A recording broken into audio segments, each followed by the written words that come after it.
അങ്ങനെ തിരുവനന്തപുരത്തെ BJP കൗൺസിലർമാർ വീണ്ടും പുലിവാല് പിടിച്ചിരിക്കുകയാണ് അല്ലേ? 20 കൗൺസിലർമാരെ സത്യപ്രതിജ്ഞ അസാധുവാക്കി. അതായത് അവരെ ഈ പദവി കൗൺസിലർ സ്ഥാനം അസാധുവാക്കിയിട്ടില്ല ഹൈക്കോടതി.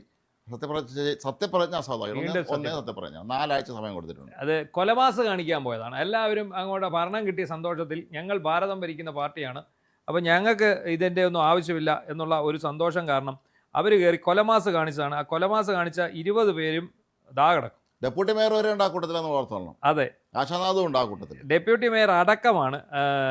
അതിനകത്തെ തമാശ ഒന്ന് ആലോചിക്കണം. കാവിലമ്മയുടെയൊക്കെ പേരിലും ആൾ ദൈവങ്ങളുടെ പേരിലും ഒക്കെ സത്യപ്രതിജ്ഞ ചെയ്തു. ഇഷ്ടം പോലെ കുറെ പേര് തിരുവനന്തപുരത്തുകാരാണ്ട്. ശ്രീ പത്മനാഭന്റെ പേര് സത്യപ്രതിജ്ഞ ചെയ്തു. പിന്നെ ഓരോരോ ഇഷ്ടമുള്ള ദൈവങ്ങൾ തിരുവനന്തപുരത്തെ പ്രധാനപ്പെട്ട ക്ഷേത്രങ്ങൾ, ശ്രീകണ്ഠേശ്വരം, അങ്ങനെയൊക്കെയുള്ള പല ക്ഷേത്രങ്ങളുടെ പേരിലുണ്ട്. ചിലത് നമ്മൾ കേട്ടിട്ടില്ലാത്ത ചില അമ്പലങ്ങളുടെ പേര് ദൈവത്തിൻ്റെ പേരിലാണ് കേട്ടിട്ടുള്ളത്. എന്താണെങ്കിലും ഒരു കാര്യം ഉറപ്പായി, ഇവരുടെ പണി പോകുമെന്നാണ് ആദ്യം പറഞ്ഞിരുന്നത്. പക്ഷേ ഒരു പണി പോവുകയില്ല.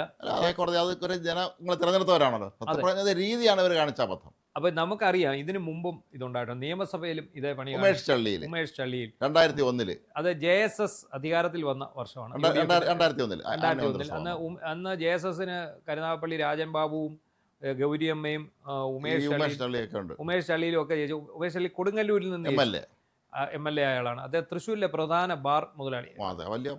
അത് ഒരുപാട് ബാറുകളുള്ള ആൾ. അപ്പോൾ തൃശ്ശൂരൊക്കെ നമ്മൾ ചെല്ലുന്ന സമയത്ത് ഈ ബാർ ഹോട്ടലിൽ വരുമ്പോൾ ഇതൊക്കെ ചള്ളിയിലിൻ്റെ ആണെന്ന് പറയും. ഉമേഷ് ചള്ളിയിൽ. അപ്പോൾ ഉമേഷ് ചള്ളിയിലിന് ഗുരുദേവനോട് സ്നേഹം കൂടിയത് കാരണം അദ്ദേഹം ഗുരുദേവന്റെ പേരിൽ അങ്ങ് സത്യപ്രതിജ്ഞ. ശ്രീനാരായണ ഗുരുദേവൻ ഒരിക്കലും ദൈവമല്ല, അദ്ദേഹം ഒരു സാമൂഹ്യ പരിഷ്കർത്താവാണ്. ദൈവതുല്യനായ ഒരാൾ. അത് ദൈവതുല്യൻ എന്നേ ഉള്ളൂ. അത് ഈ ഈഴവ സമുദായത്തിന് ദൈവതുല്യനാണെന്നേ ഉള്ളൂ. പക്ഷെ അദ്ദേഹത്തെ ഇവ എല്ലാവരും കൂടി ഒരു വിധത്തിൽ ദൈവമാക്കി അവിടെ ഒരു ദൈവത്തിൻ്റെ, അതായത് ക്ഷേത്രങ്ങളിൽ സാധാരണ പണ്ടുണ്ടായിരുന്ന ക്ഷേത്രങ്ങളിലൊക്കെ നടന്നുകൊണ്ടിരിക്കുന്ന ഹോമങ്ങളും ഗണപതി ഹോമവും മറ്റേ ഒരുപാട് വഴിപാടുകളും എല്ലാം ഇതിനകത്ത് കൊണ്ടുവന്നു. അത് അതിനകത്ത് നമുക്ക് തെറ്റു പറയാൻ പറ്റത്തില്ല, ഒരു സമുദായം. അതെ. പക്ഷേ എന്താണോ ഗുരു ചെയ്യരുതെന്ന് പറഞ്ഞത് അതെല്ലാം ഇപ്പൊ നമ്മുടെ ആൾക്കാർ ചെയ്യുന്നുണ്ട്. അതിലൊന്നാണ് ഈ ക്ഷേത്രവും അദ്ദേഹത്തിനെ കുറിച്ചുള്ള പ്രതിഷ്ഠയും. ഏതായാലും ഉമേഷ് ചള്ളിയിൽ അന്ന് സത്യപ്രതിജ്ഞ ഗുരുദേവന്റെ പേരിലായിരുന്നു. അതെ. അത് എന്നിട്ട് അത് അവസാന നിയമപ്രശ്നമായി. ഹരിദാസൻ പാലായിൽ എന്ന് പറയുന്ന മാധ്യമപ്രവർത്തകൻ, അദ്ദേഹത്തിന് സ്ഥിരം കേസ് കൊടുക്കുന്ന ആളാണ്. ഈ ഹരിദാസൻ പാലായിൽ ഒരുപാട് പേർക്കെതിരെ, പ്രമുഖർക്കെതിരെ കേസ് കൊടുത്തിട്ടുള്ള ആളാണ്. അദ്ദേഹം മംഗളം ദിനപത്രത്തിന്റെ ലേഖകനാണ് ഹരിദാസൻ പാല. അപ്പോൾ ഇദ്ദേഹം ഇപ്പോഴും അദ്ദേഹം ഇതുപോലുള്ള നിയമ പോരാട്ടങ്ങൾ തുടരുന്ന ആളാണ്. അദ്ദേഹം കൊടുത്ത കേസിൽ അവസാനം ഇത് ഉമേഷ് ചള്ളിയിൽ ഇതിനകത്ത് രക്ഷപ്പെടാൻ പരമാവധി നോക്കി. എനിക്കൊന്നൊരു 3 വർഷം കണ്ട് കഴിഞ്ഞിട്ടുണ്ടെന്ന്. ഒരുപാട് പോയി. ഒടുവിൽ ഇദ്ദേഹത്തിന്റെ ഈ MLA സ്ഥാനം കണ്ട് തീരാറായ ആ ഒരു സമയത്താണ് ഇദ്ദേഹം വീണ്ടും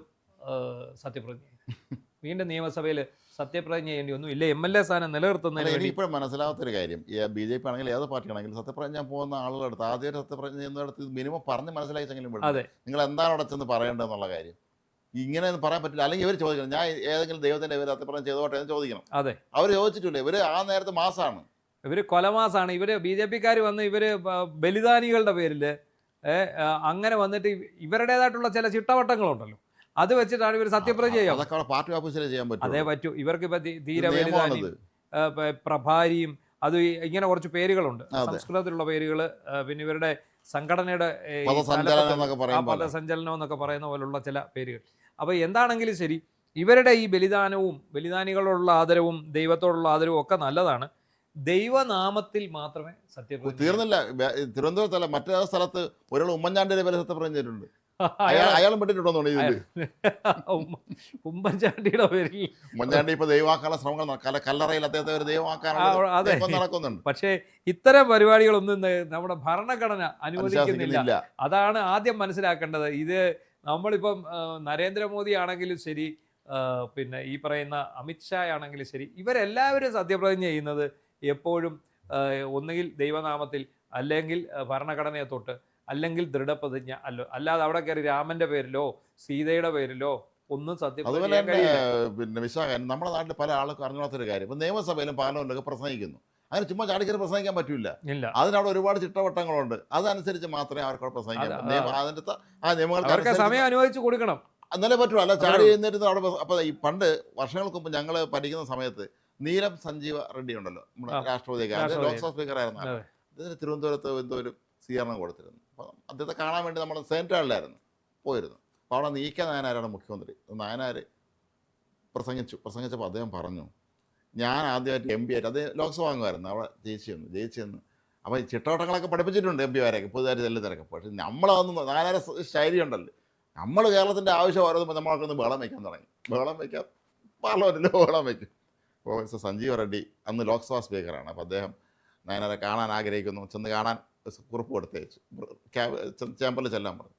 ചെന്നപ്പോൾ അദ്ദേഹം ചായ കൊടുത്ത് അദ്ദേഹം വളരെ സ്നേഹത്തോടെ സംസാരിച്ചു. അദ്ദേഹം പറഞ്ഞു, നയനാർ ഇത് നമുക്കറിയാമല്ലോ, നിങ്ങളെ നേതാക്കന്മാർ AKG കൊള്ളാണ്, നിങ്ങൾ നേതാക്കന്മാർക്ക് പഠിപ്പിച്ചാണെന്ന് ഞാൻ വിശ്വസിക്കുന്നു, നിങ്ങൾക്ക് കാര്യമൊക്കെ അറിയാമല്ലോ, ആ കാര്യമൊക്കെ അറിയാം. പക്ഷേ നിങ്ങൾ ഇങ്ങനെ വെറുതെ പറഞ്ഞിട്ട് കാര്യമില്ല, ഇത് ഇവിടുത്തെ ചിട്ടവട്ടങ്ങൾ അനുസരിച്ച് വേണം ചെയ്യാൻ. അപ്പോൾ ഞാനത് പറയണത് നമുക്ക് കേരളത്തിൽ ഒന്നും തരുന്നില്ല ഇവർ, അത് നമ്മൾ വേണം വയ്ക്കും, സ്വാഭാവികം. അപ്പം അദ്ദേഹം നിങ്ങളെ വികാരം ഞാൻ മനസ്സിലാക്കുന്നു, പക്ഷെ പറയേണ്ട രീതി പറയണം. അത് ഞാൻ AKG അടുത്തൊക്കെ ഇക്കാര്യം പറഞ്ഞിട്ടുള്ളതാണ്, നിങ്ങളെയൊക്കെ ശരിയാക്കി വിടണം എന്നുള്ളത്. അപ്പോൾ നായനാർ വളരെ സന്തോഷത്തോട് പറഞ്ഞ്, ശരിക്കും പറഞ്ഞാൽ അതിനുശേഷമാണ് ഞാൻ ഈ ചിട്ടവട്ടങ്ങൾക്ക് ഒതുങ്ങിയെന്നുകൊണ്ട് എങ്ങനെ സംസാരിക്കണമെന്ന് പാർലമെൻറ്റിൽ പഠിച്ചത് സഞ്ജീവ് റെഡ്ഡി കാരണമാണ് എന്ന് അദ്ദേഹം പറയുന്നുണ്ടായിരുന്നു. സത്യം പറഞ്ഞാൽ അത് നമുക്ക് വലിയൊരു ഭാഗ്യത്തിന് ഇവിടെ മേയർ ഏതായാലും ഇതിനകത്ത് ഉൾപ്പെട്ടില്ല, അതൊരു ഭാഗ്യം. മേയർ ഉൾപ്പെട്ടിട്ടുണ്ട്. മേയർ നേരത്തെ കൗൺസിലർ ആയിരുന്നുണ്ട്, മേയർക്ക് അറിയാമായിരിക്കും. അപ്പോൾ ഈ ഡെപ്യൂട്ടി മേയർ ഉൾപ്പെട്ടിട്ടുണ്ട് ആശാനാഥ്. ആശാനാഥിനെ കുറിച്ച് പൊതുവെ റീൽസിന്റെ ആളാണെന്നാണ് പറയുന്നത്. റീൽസ് മാത്രമേ ഉള്ളൂ, ഇവിടെ വേറെ ഒന്നും നടക്കാറില്ല എന്നാണ് പ്രതിപക്ഷം ഉന്നയിക്കുന്ന. ഈ 20 പേര്, ഈ സത്യപ്രതിജ്ഞ ചെയ്യേണ്ട 20 പേരുടെ പേര് നമുക്ക് നോക്കാം. അത് പാങ്ങോട് ഡിവിഷനിൽ നിന്നുള്ള ഇവർ ഓരോരുത്തരും ഏത് ദൈവത്തിനാണ് സത്യപ്രതിജ്ഞ എന്നുള്ള ലിസ്റ്റും കൊടുത്തിട്ടുണ്ട്. അതല്ലേ, വിഷ്ണു മോഹൻ.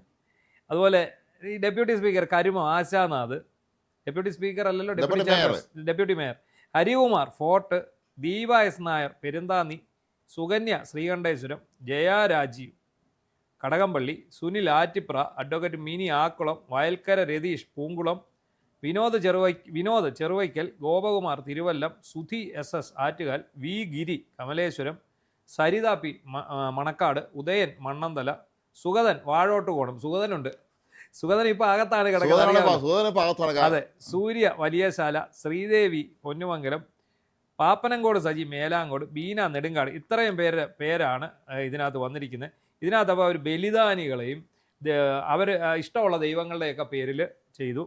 പക്ഷേ കോടതി കൃത്യമായിട്ട് പറഞ്ഞിട്ടുണ്ട് ദൈവനാമത്തിൽ സത്യപ്രതിജ്ഞ ചെയ്യാം, പക്ഷേ അത് ഏത് ദൈവത്തിന്റെ പേരിൽ എന്ന് പറയാം. നേരത്തെ എനിക്ക് തോന്നുന്നു അല്ലാഹുവിന്റെ പേരിൽ സത്യപ്രതിജ്ഞ ചെയ്യണമെന്ന്, പക്ഷേ ഇത്തവണ ആരും ചെയ്തിട്ടില്ല. ഇല്ല, ദൈവനാമത്തിൽ പറഞ്ഞിട്ടുള്ളൂ. പ്രത്യേക ദൈവങ്ങളുടെ പേരിലോ ആൾ ദൈവങ്ങളുടെ പേരിലോ സത്യപ്രതിജ്ഞ ചെയ്യാമെന്നാണ് കോടതി പറയുന്നത്. അപ്പോൾ ഹൈക്കോടതി വിധിച്ചിരിക്കുന്ന കേരള മുനിസിപ്പാലിറ്റി നിയമത്തിലെ ചട്ടങ്ങൾ ചൂണ്ടിക്കാട്ടിയാണ്. അപ്പോൾ എന്ത് സംഭവിച്ചു എന്ന് ചോദിച്ചാൽ ഇവരാകെ പെട്ടുപോയി.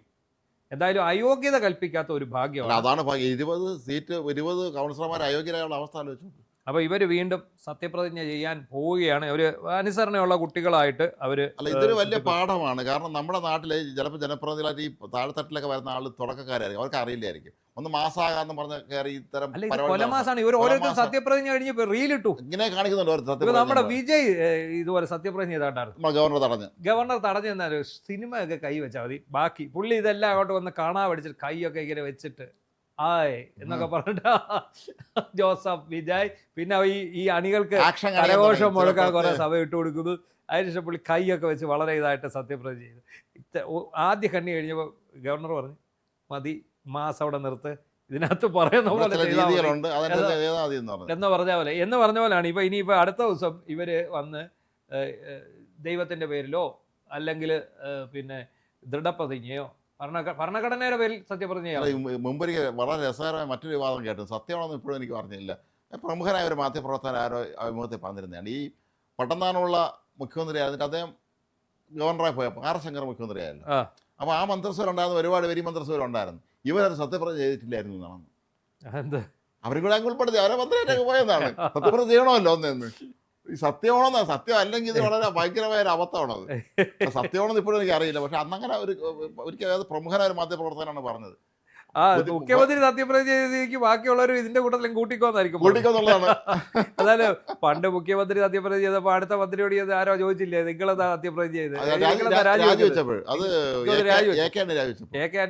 കുഞ്ഞാലിക്കുട്ടിയോടോ മാധ്യമപ്രവർത്തകർ ചോദിക്കുകയാണ് ഇനി നിങ്ങളെപ്പോഴാ രാജിവെക്കുന്നത്? അപ്പൊ അതുപോലും അറിയാത്തവരാണ്. അത് നമ്മുടെ നാട്ടില് ഈ സത്യം പറഞ്ഞ ഒരു പൊളിറ്റിക്കൽ എഡ്യൂക്കേഷൻ എന്ന് പറയാം. രാഷ്ട്രീയ വിദ്യാഭ്യാസം കൊടുക്കണവർക്ക് ഇവർക്ക് ചിലപ്പോൾ ആദ്യമായിട്ടൊക്കെ രാഷ്ട്രീയത്തിൽ പറഞ്ഞ കൗൺസിലർ അവരതിന്റെ ത്രില്ലിലായിരിക്കും. ഒരാൾ കയറി കൊലമാസം കാണിക്കുക, ഞാൻ മാസം കാണിക്കുക, ഞാൻ മോശക്കാരനാവും മോശക്കാരിയാവും എന്നുള്ള ചിന്തയാണ്. അപ്പൊ ഇത് ശരിക്കും പറഞ്ഞാൽ അന്ന് രാജേഷിനെയൊക്കെ പോലെയുള്ള ആളുകൾ ഈ ആദ്യം ഒരാൾ കൊലമാസം നടത്തി തന്നെ പറയണമായിരുന്നു, മക്കൾ ചെയ്യരുത്, ഇത് അബദ്ധമാണെന്ന് പറഞ്ഞാൽ മതിയായിരുന്നു. ഇവരെല്ലാവരും നോക്കിക്കൊണ്ടു എല്ലാവരും ഇത് ആഘോഷിക്കായിരുന്നു, കൈയടിച്ചത് ആഹ്ലാദിക്കുകയായിരുന്നു. അതാണ്. എന്താണെങ്കിലും ശരി, ഇനി വീണ്ടും BJP കൗൺസിലർമാർ സത്യപ്രതിജ്ഞ ചെയ്യുകയാണ്. പ്ലസ് ഒരു ഉമ്മൻചാണ്ടി സത്യപ്രതിജ്ഞ ചെയ്ത ഒരാൾ വേറെ എവിടെയുണ്ട്, അയാൾ സത്യപ്രതിജ്ഞ ചെയ്തിട്ടുണ്ട്. പുണ്യവാളനായ വിശുദ്ധനായ ഉമ്മൻചാണ്ടിയുടെ പേരിൽ ഞാൻ സത്യപ്രതിജ്ഞ. പക്ഷെ വേറൊരു കാര്യമുണ്ട്, ഇത് ഈ സത്യപ്രതിജ്ഞ ചെയ്യുന്ന ഭരണാധികാരികൾക്ക് ഇത് ചെയ്തുകൂടെ? നമ്മുടെ ഗവർണർ വിജയിന്റെ അടുത്ത് കാണിച്ച അതേ നിലപാട് ഇവർക്ക് കാണിക്കാം. നിങ്ങൾക്ക് ഇത് രീതിയിൽ ചെയ്യാൻ പറ്റില്ല, നിങ്ങൾ തിരിച്ച് ഈ രീതിയിൽ മാത്രമേ ചെയ്യാൻ പറ്റൂ എന്ന് പറഞ്ഞാൽ അവരെ തിരുത്തിക്കണ്ട, അന്നേരം തന്നെ ചെയ്യിക്കാം. ആ നിയമം അടങ്ങുന്ന പുസ്തകം വെച്ചിരുന്ന അത് കാണിച്ചു കൊടുത്താൽ മതി, ഇതാണ് ഇവിടുത്തെ രീതി എന്നുള്ളത്. അതല്ലെങ്കിൽ നേരത്തെ ഇനിയും ഈ ഇലക്ഷൻ കമ്മീഷൻ തന്നെ പറയണം, സത്യപ്രതിജ്ഞ ചെയ്യുന്ന സമയത്ത് നിങ്ങൾ ആരും ഇമാതിരി പണിക്ക് കൊലമാസാകാൻ നിൽക്കരുത്, അവസാനം മരണമാസായി മാറും. ഇപ്പൊ അന്തരീക്ഷത്തിൽ ഇവര് എല്ലാം എടുത്തിട്ട് അലക്കായിരിക്കും. അല്ല, ഹൈക്കോടതി ഇവരെല്ലാം കൊണ്ട് അയോഗ്യരാക്കിയിരുന്നുള്ള അവസ്ഥ ആലോചിച്ചു നോക്കും. അതാണ് എന്താണെങ്കിലും നമ്മുടെ 20 കൗൺസിലർമാർ ഹൈക്കോടതി കാര്യത്തിൽ അവര് വളരെ ലീനിയന്റായി പെരുമാറി, വളരെ ഉദാരമായി ഹൈക്കോടതി പെരുമാറി എന്ന് നമ്മൾ പറയാം. അതുകൊണ്ട് രക്ഷപ്പെട്ടു. ഏതായാലും തിരുവനന്തപുരം കോർപ്പറേഷൻ ആറ്റ് നോറ്റ് BJPക്ക് ഭരണം കിട്ടിയതാണ്. എന്തായാലും 20 പേരും ഉടനെ തന്നെ വീണ്ടും 4 ആഴ്ചക്കകം ആണ് സമയം കൊടുത്തിരിക്കുന്നത്. ഉടനെ തന്നെ ഇവർ സത്യപ്രതിജ്ഞ ചെയ്യുന്ന VV രാജേഷ് അറിയിച്ചിട്ടുണ്ട്. അപ്പോൾ നിലവിൽ ഇപ്പൊ സത്യപ്രതിജ്ഞ ചെയ്യാത്തതുകൊണ്ട് ഇവർ കൗൺസിലർമാരാണോ എന്നുള്ളതാണ് ഹൈക്കോടതി വിധിയിൽ വ്യക്തമായി പറയുന്നുണ്ട്. ഇവരെ സത്യപ്രതിജ്ഞ അസാധുവാക്കിയിട്ടുള്ളൂ. ഫലത്തിൽ ഇവർ കൗൺസിലർമാരല്ലാന്ന് പറയാം. സത്യപ്രതിജ്ഞ ചെയ്യുമ്പോൾ തിരഞ്ഞെടുക്കപ്പെട്ടതും ഒക്കെ, എന്നാലും സത്യപ്രതിജ്ഞയ്ക്ക് ശേഷം മാത്രമാണ് അതിന്റെ ഔദ്യോഗികമായിട്ട് അവർ ആകുന്നത്. അപ്പൊ ഇവിടെ വേറെ ചോദ്യം കൂടെ വരുന്നുണ്ട്. ഇപ്പൊ സുഗതൻ ഇപ്പം അകത്ത് കിടക്കുന്നുണ്ട്. അല്ല, അത് ഒന്ന് സുഗതൻ നേരത്തെ ഹാജരായില്ലെന്നുള്ള വിഷയം ഉണ്ടല്ലോ. 2 വിവാഹത്തിന് മൂന്നാമത്തിനും കൂടെ ഹാജരായില്ലെങ്കിൽ അയോഗ്യനാവുന്നതാണ്. അപ്പൊ ഇത് ഒന്നേന്ന സത്യപ്രതിജ്ഞ ഇനി തീർന്നില്ലേ ടേം? അതാ സുഗതനെയാണ് ഇപ്പൊ ഏറ്റവും പ്രശ്നത്തിൽ കിടക്കാൻ പോകുന്നത്. അതെ, അല്ല സുഗതൻ ചിലപ്പോ ഇതൊരു രക്ഷപ്പെടലാവുമെന്ന് സംശയമുണ്ട്. സുഗതൻ ചിലപ്പോ ഒന്നേന്ന് കോടതിയെ സമീപിക്കും. അതെ, സമീപിച്ചിട്ട് സത്യപ്രതിജ്ഞ ചെയ്യേണ്ടി വരും. എന്തായെങ്കിലും നമുക്ക് അവർ സത്യപ്രതിജ്ഞയ്ക്കായി കാത്തിരിക്കും.